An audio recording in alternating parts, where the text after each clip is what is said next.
위협을 느끼신 분들이 난 그냥 집으로 돌아가겠다라고 했는데도 그것을 허락하지 않았다고 들었습니다. 그 몸이 아프다고 하는데 문조차 못 열게 했었고요. 화장실은 물론이고 집으로 가겠다, 회차하겠다라고 하는데도 2시간여를 저렇게 저희 묶여 있었던 상황이었습니다. 그때 차량 시위에 트럭이 2대가 있었습니다. 근데 트럭 운전사 한 분한테 면허증을 강제로 보여달라고 하고 인천 방향으로 강제로 회차하라고 한 다음에 인천에 도착을 한 다음에 면허증을 돌려줬습니다. 그 트럭 외에도 일반 차량들도 면허증을 뺏긴 분들도 있었고 딱지를 끄는 분들도 있었습니다. 아직 불법적인 요소가 명확하지 않은 상황에서 이런 행위들은 이해가 안 됩니다. 정말 죽을 만큼 힘들고 억울하나 다른 분들이 바보라 얘기할 정도로 착한 방법에 선한 목소리를 내고 있습니다. 경찰은 지난 차량 시위와 합동 분향소에 대해 코로나19 대응 전국 자영업자 비대위 대표들에게 가하는 경찰 소환, 물리적 행위, 과도한 탄압을 중단하여 주시기 바랍니다. 네, 먼 길 와주셨는데 또 많은 시간을 기다리게 해드려서 죄송하다는 말씀을 먼저 드리고 싶습니다. 지난 7월 9월 두 차례 전국 자영업자 비상대책위원회에서 차량 시위를 진행했습니다.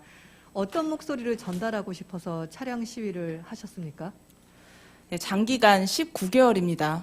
자영업자에게만 집중되어 있는 잘못되어 있는 이 방역 정책에 지금 저희는 생계 위협을 이제 느끼는 상황이 되었고요.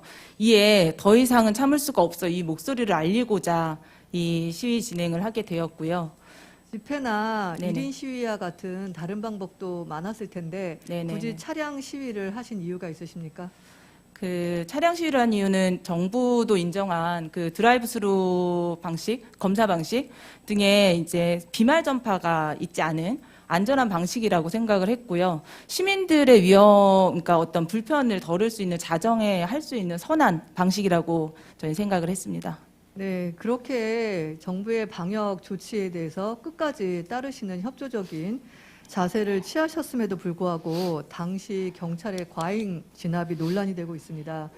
지금 수사를 받고 있으셔서 오늘 못 나오셨는데 김기용 비대위 공동대표는 경찰 조사까지 지금 받았습니다. 그 당시 경찰이 제기한 위법 행위가 무엇이었습니까? 저희가 1인 차량 시위를 하고자 불특정 다수가 있는 카페에 올렸고요. 그리고 자발적 참여를 하시는 분들이 모여서 시위를 진행을 했습니다.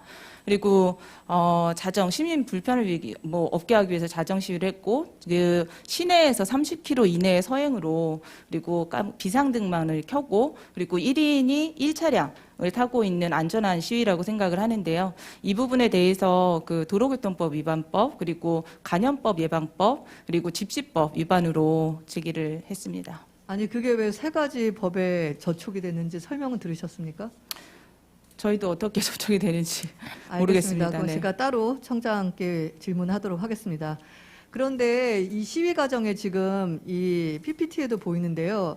차량이 가고 있는데 차량의 운전석에 거의 1대1 경찰이 지금 대치 상태가 되고 있습니다. 그래서 화장실도 못 가고 환자가 실제로 발생을 했는데도 꼼짝을 못하고 심지어 이렇게 위협을 느끼신 분들이 난 그냥 집으로 돌아가겠다라고 했는데도 그것을 허락하지 않았다고 들었습니다. 그때 상황을 좀 설명해 주시죠. 맞습니다. 지금 우측 하단에 보시는 사진처럼 그 운전석 바로 앞에 경찰이 지금 서 있는 상황이거든요. 모든 차량에 저렇게 서 있었고요. 가장 그 하위 차선으로 몰고 차량을 저렇게 정체시킨 상태에서 말씀처럼 그 몸이 아프다고 하는데 문조차 못 열게 했었고요. 화장실은 물론이고 집으로 가겠다, 회차하겠다라고 하는데도 2시간여를 저렇게 저희 묶여 있었던 상황이었습니다. 그때 차량 시위에 트럭이 2대가 있었습니다. 근데 트럭 운전사 한 분한테 면허증을 강제로 보여달라고 하고 인천 방향으로 강제로 회차하라고 한 다음에 인천에 도착을 한 다음에 면허증을 돌려줬습니다. 그때 경찰이 그런 공권력을 행사한 근거를 뭐라고 설명했습니까? 저도 근거는 모르겠습니다. 어떤 근거로 그런 행위를 하셨는지는 모르겠고 그 정확히 말씀드리면 이 트럭은 모니터 차량이었는데요. 진입 자체를 여의도 방향으로 향하는 모니터 차량은 무조건 진입을 안 된다라고 하고 면허증을 뺏었고요. 면허증을 돌려줄 때는 또 뭐라고 설명했습니까? 이제는 집에 가라라고 하셨다고 합니다. 그 당시에 그런 공권력을 합당하다고 느끼셨습니까? 심리적으로? 아니, 지금 이 외에도요, 저희가 그 차량들이 모일 때 저희 그 비상등을 켰다라는 이유만으로 사진 촬영을 모두 위협적으로 가했고요. 그리고 안에 내부 조사를 했습니다. 검사를 했습니다. 그리고 이 시위 차량 그 당시에 영장을 보여주지 않고 네, 차량 맞습니다. 내부를 전부 수색했다는 건데 맞습니까? 네, 맞습니다. 그리고 그 트럭 외에도 일반 차량들도 면허증을 뺏긴 분들도 있었고 딱지를 끄는 분들도 있었습니다. 아직 불법적인 요소가 명확하지 않은 상황에서 이런 행위들은 이해가 안 됩니다. 네. 근데 또 한 가지 참담한 것은 뭐냐면 최근에 확인된 것만 자영업자 22분이 극단적인 선택을 하셨습니다. 그래서 그 부분에 대해서 전국 자영업자 비상대책위원회에서 9월 16일 날 국회 의사당역 3번 출구에 분향소를 설치하려고 했는데요. 그때도 경찰이 과잉 진압이 있었습니다.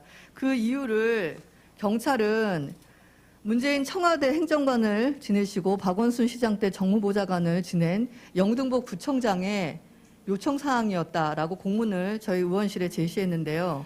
관련해서 서울시에 이 건에 대해서 문의를 해보니까 영등포랑 경찰청에 관련해서 분향소 설치가 문제가 없다라는 것을 이미 전달한 상황이었습니다.